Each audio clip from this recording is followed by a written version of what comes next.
La dérive génétique est une variation au hasard de la fréquence des allèles au cours du temps dans une population.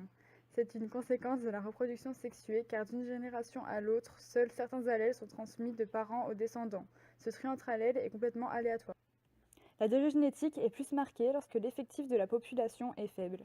En général, elle appauvrit génétiquement cette population au sein de laquelle certains allèles peuvent disparaître. Ainsi, sa diversité génétique diminue et la biodiversité également.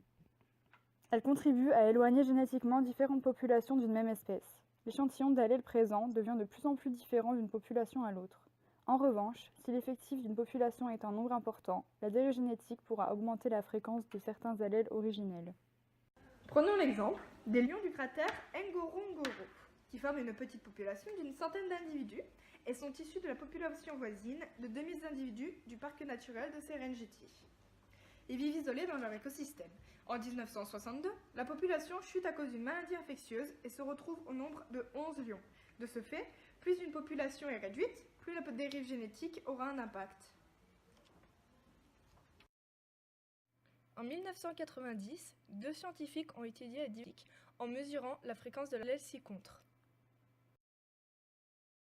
Sur ces diagrammes circulaires, on peut donc voir une disparition progressive de l'allèle B2 chez les lions du cratère de Ngorongoro.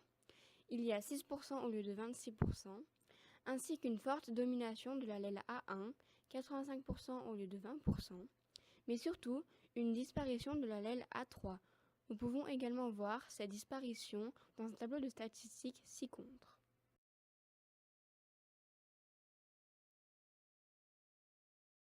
Nous avons réalisé l'expérience de la dérive génétique et nous en avons conclu qu'au bout de 6 générations, la population initiale, qui avait une diversité génétique élevée, 4 allèles différents, se retrouve appauvrie en allèles. Il ne reste que l'allèle vert à cause de la dérive génétique. À partir de cela, nous avons pu réaliser ce tableau de statistiques.